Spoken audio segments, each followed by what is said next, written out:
তার ওই family card, ওই কৃষক কার্ড কোনো কাজে আসবে না। এটাই কিন্তু আলটিমেটলি তার পতন ঘটাবে। সংবিধানের দোহাই দিয়ে যখন তারা শপথ না নিল, তারা কিন্তু এই ইনস্টেবিলিটির বীজ তারা নিজেরাই বপন করলো। এই যে তারা মিসট্রাস্টটা ক্রিয়েট করলো, এটার দায় এই রিজওয়ানা হাসান সহ পুরো ইন্টারিম গভর্নমেন্টকে এবং এই অ্যাডমিনিস্ট্রেশন, সিভিল মিলিটারি ব্যুরোক্রেট, তাদেরকে কিন্তু সারা জীবন বয়ে বেড়াতে হবে। এইটা যদি তারেক সাহেব বুঝতে না পারে, he will make the gravest possible mistake of his life, and this is going to grow big.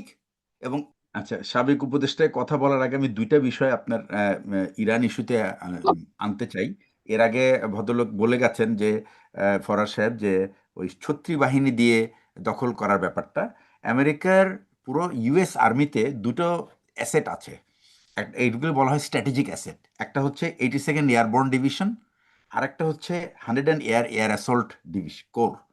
তো 82nd এয়ারবর্ন ডিভিশন হলো, এরা হলো আকাশ থেকেই সৈন্য নামায়, এবং এটা খুবই for short duration, for a selective target, যেটা হইতে পারে একটা ফিজিক্যাল টার্গেট, নট ডিস্ট্রাকশন। এটা একটা চোখ পয়েন্ট অকুপাই করার জন্য, এবং পরে একটা অফেন্সিভ ফোর্সকে লিঙ্ক আপ করবে, এরকম একটা কাজে এদেরকে ব্যবহার করা হয়।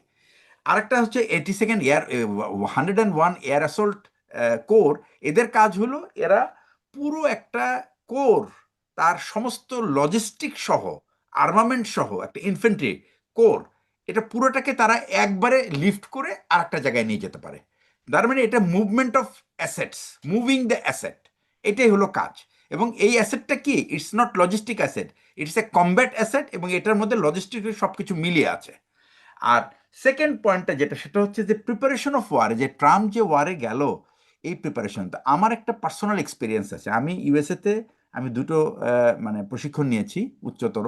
একটা 1 বছর ব্যাপী, যেটা মেরিন কোরের সাথে ইনভলভ, এবং তাদের কিন্তু ডিপ্লয়মেন্ট অর্ডারের মিনিমাম 6 মাস আগে তাদের কিন্তু প্রিপারেশন শুরু হয়।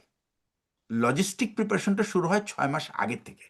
অথবা ডিপ্লয়মেন্ট ডেট যদি আমরা ধরি, একটা ডিপ্লয়মেন্ট ডেট এক্স, তার মানে এক্স মাইনাস 180 ডেজ থেকে কিন্তু তাদের লজিস্টিক সাপ্লাই রেডি করতে থাকে, এবং তারা তখন ঠিক করে এই ওয়ারটা কতদিনের জন্য চলতে পারে, এবং সেই পরিমাণ মিউনিশনস যেটা বলে স্টক পাইল, এটা তাদের সাথে থাকতে হয়, বা তাদের ফলো আপ এশলনে থাকতে হয়। আমার মনে হয় না যে ইউএস এর এইবারের যে প্রিপারেশনটা, এই ধরনের কোনো প্রিপারেশন, ডিক্লেয়ার্ড প্রিপারেশন হোমওয়ার্ক ছিল, করতে পারেনি, আসলে হোমওয়ার্ক করেনি। হোমওয়ার্কটা করতে পারে। সেকেন্ড হলো যে নেতানিয়াহু কিন্তু সে প্রথম 2-3 দিনের বমিংয়ের পরে ধরে নিয়েছিল, যে প্রায় 40-50 জন টপ লিডারদেরকে মারার পরে তারা ধরে নিয়েছিল যে probably there will be an upsurge from within the Iran, এবং সেইখানে আপনার এই দেশটা, এই রেজিম চেঞ্জ হয়ে যাবে, এবং এর ফলে মানুষ বেরিয়ে আসবে এবং একটা নতুন সরকার হবে। এই জন্য সে বলেছিল যে আমরা এখন এক্সিস অফ ইভিলকে আমরা রিপেয়ার করছি, and our next job is to axis of radical Islam, radical Sunnis, যেটা মিন করছে যে এর পরের টার্গেট হবে তাদের Turkey, Saudi Arab, Qatar and Pakistan, because এইগুলি হলো সুন্নি ডোমিনেটেড দেশ।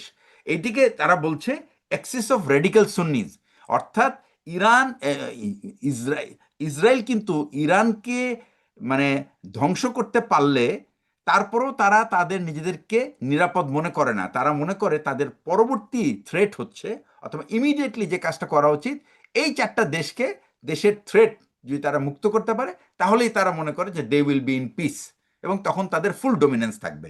তো এই কথাটা কিন্তু বলে রাখার ব্যাপার আছে, যে এর পরের টার্গেট কিন্তু ইরান যদি তারা সাকসেসফুল হয়, এর পরের টার্গেট কিন্তু টার্কি, এরপরে সৌদি আরবিয়া, কাতার এবং Pakistan. This will be there actually, এবং এই জন্যই তারা ইন্ডিয়াকে অনবোর্ড করে রাখছে। এটা ওই আশপাশের একই জাতির মধ্যে একের উপরে ভর করে অন্যদেরকে ধ্বংস করবার জন্য এই প্রসেস এগুচ্ছে, কিন্তু এই এটা আশপাশের হলো জাতি অ্যাকচুয়ালি জাতি ভাইরা বোঝে না আসলে। ইসরায়েলের থিমটাই হলো to keep the chaos alive, এবং এই কেওয়াজের মধ্যে I will be the boss boss, of making chaos, or যাকে যেখানে কেওয়াজটা কন্ট্রোল করতে চাবো আমি করব, আবার যেখানে আমি কেওয়াজ বাড়াতে চাবো তাদের ওই যে সেখানে, জায়নবাদ, nobody will be in peace. এইটা।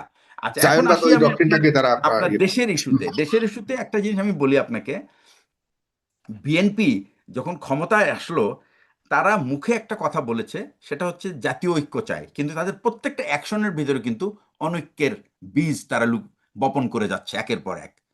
এখন আমি জানি না actually who is actually calling the shot, মানে who is making the decision.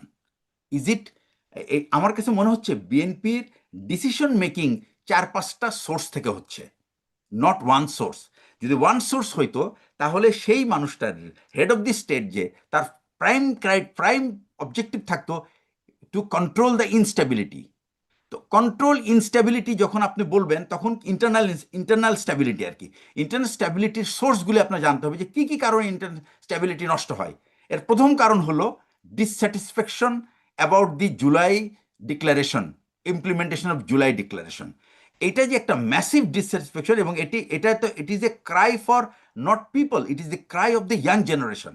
তার মানে আপনি যখনই এটা আপনি করবেন না, আপনি কিন্তু অলরেডি কিন্তু young generation is a dissatisfied generation, because তাদের কাজ নাই, তাদের কাজকর্ম নাই, তাদের কোনো ফিউচার তারা দেখতে পায় না, এবং তাদের সত্যিকার অর্থে একটা neutral rehabilitation of the new generation is there is no plan of BNP till now. আমি দেখি নাই তাদের কোনো প্ল্যান আছে কিনা, তারা কিভাবে এই ইয়াং জেনারেশনকে অ্যাড্রেস করবে। ইফ দে আর মিনিং যে ইয়াং জেনারেশন মানে শুধু বিএনপির generation, they are making a big mistake. তো এইটাকে বিকজ এই ফ্যামিলি কার্ড কিন্তু এই ইয়াং জেনারেশনকে স্যাটিসফাই করবে না, ওই কৃষক কার্ডও এই ইয়াং জেনারেশনকে স্যাটিসফাই করবে না। ইয়াং জেনারেশন কিন্তু এবার 6.5 কোটি ভোট। আচ্ছা, এখন আসি পরের ব্যাপারটা, সেটা হচ্ছে এই যে ভোটটা হলো, এই ভোটের যে রিয়েল রেজাল্ট, যারাই ইঞ্জিনিয়ারিং করুক, যারাই এটাকে ইউনো আপনি কি বলে আপনার ম্যানিপুলেট করেছে, তারা হয়তো বা রিয়েলাইজ করে নাই যে এই ভোটিং সিস্টেমের উপর যে মানুষের যে ট্রাস্ট, এই ট্রাস্টটা কিন্তু তারা নিজেরাই কিন্তু আবার, এমনিতে তো ভোটের উপরে মানুষের ট্রাস্ট ছিল না, কারণ তারা দেখলো যে তারা ভোট দিয়েছে একজনকে, কিন্তু আলটিমেটলি রেজাল্টটা তারা পেল না। এই যে তারা মিসট্রাস্টটা ক্রিয়েট করলো, এটার দায় এই রিজওয়ানা হাসান সহ পুরো ইন্টারিম গভর্নমেন্টকে এবং এই অ্যাডমিনিস্ট্রেশন, সিভিল মিলিটারি ব্যুরোক্রেট, তাদেরকে কিন্তু সারা জীবন বয়ে বেড়াতে হবে। এবং ভবিষ্যতে যদি কোনো টার্ময়েল হয় এই দেশে, this people will be the target of this people. এই ইয়াং জেনারেশন টার্গেট হবে কিন্তু তারা। আর আপনি মনে রাখেন, এই ইয়াং জেনারেশন কিন্তু গড়ে উঠছে কিন্তু অ্যান্টি ইন্ডিয়ান সেন্টিমেন্ট দিয়ে, কারণ তারা দেখছে গত 15 বছর ধরে তাদের ভবিষ্যৎ কেড়ে নিয়েছে এই ইন্ডিয়ান ইনভলভমেন্ট। এই ইন্ডিয়ান ইনভলভমেন্ট কিন্তু এখনো শেষ হয় নাই। দেশে যে সমস্ত পোস্টিং হচ্ছে, পদায়ন হচ্ছে, সেগুলি কিন্তু সব কিন্তু ভারতীয় আধিপত্য বা ভারতীয় পন্থী মানুষদেরই পদায়ন হচ্ছে। এইটা কিন্তু এই সাধারণ, এটা যদি বিএনপি না বুঝতে পারে, আমি আবার বলছি, this will be the second gravest mistake they will make in their life. এবং this will bring elimination of BNP from political map. This is my understanding. I may be wrong and I want to be wrong actually. এটা যত তাড়াতাড়ি ওনারা বুঝতে পারবে, বুঝে তাদেরকে নিজেদেরকে ঠিক করে, এই দেশের মানুষ কিন্তু, সাধারণ মানুষের কথা বাদ দেন, এই নতুন যে 6.5 কোটি ছেলে মেয়ে, তারা কিন্তু এই সমস্ত ইঞ্জিনিয়ারিং খুব ভালো বোঝে, এবং তাদেরকে কিন্তু উল্টাপাল্টা বোঝানোর কোনো পেলে, এবং দে ডোন্ট, তারা আর ওই একাত্তরের গল্প কিন্তু আর কিন্তু খায় না, বিকজ 71 তাদেরকে কিছুই দিতে পারে নাই। তারা নিজেরা দেখছে 17 বছর তাদেরকে কিভাবে শেষ করে দিছে। সুতরাং এই 71-এর গল্প দিয়ে আবার যদি বিএনপি এই একই কাহিনী আওয়ামী লীগের মতো চালাতে চায়, এবং এটার জন্য আর একটা গ্রুপকে আমি অত্যন্ত মানে সাংঘাতিকভাবে দায়ী করি, সেটা হলো আমাদের মিডিয়া। এই ইন্টেলেকচুয়ালরা, তারা কিন্তু এই দেশের মানুষকে কিন্তু বারবার কিন্তু ভুল পথে ডাইরেক্ট করে, এবং দে আর দি বেসিক রিজন। তারাই কিন্তু অ্যাকচুয়ালি এই দেশের এই বিভাজনটাকে জিয়ে রেখেছে। এই বিভাজন কিন্তু কমানোর জন্য তারা কোনো চেষ্টা করে না, তারা বুঝতেই চায় না। ভাই, সাধারণ মানুষ যদি আপনি একটা পার্টিকে চায়, who are you to decide that আমরা তো চাই না, সুতরাং সে যেন না আসে? তাহলে আর ডেমোক্রেসি এই সমস্ত ফেনা উঠে লাভ কি? It right. Has no meaning, তাই না?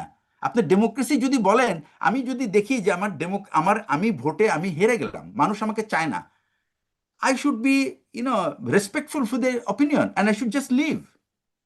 কিন্তু আমি পিছন থেকে কলকাঠি নাড়ায় আমি আমার নিজেকে স্থাপিত, এবং তার নিজেরও তো মরাল কারেজ নাই। এখন যে পার্টিটা রুল করবে, তারা কি মরালি কি স্ট্রং থাকবে এই রুল করার জন্য? তা তো মরালি স্ট্রং থাকবে না, তাদের ভিতরে ওই উইকনেসটা কাজ করবেই, এবং এক্স্যাক্টলি। সে কিন্তু কাউকে বিশ্বাস করবে না, কারণ সে জানে সে তাকে, একটা আমি অবিশ্বাসের মনে পথ করি ধরে তাকে এখানে আসছে। বিচারের সম্মুখীন করা উচিত, বিচারের মুখোমুখি করা উচিত। She made the very like dangerous comment. সুতরাং আমি শুধু তাকে না, আপনি একটা জিনিস বলে কি, পুরো জিনিসটা কিন্তু আপনি হ্যাভ টু আন্ডারস্ট্যান্ড দ্যাট এই দেশের সাধারণ মানুষের ভাগ্য নিয়ে কিন্তু এই শিক্ষিত লোকেরা ছিনিমিনি খেলে সবসময়। হুম হুম এটা কিন্তু হুম তার একটা এক্সাম্পল। এই শিক্ষিত লোকরা তারা নিজেদেরকে শিক্ষিত বলা, আমি তো, আমার তো লজ্জা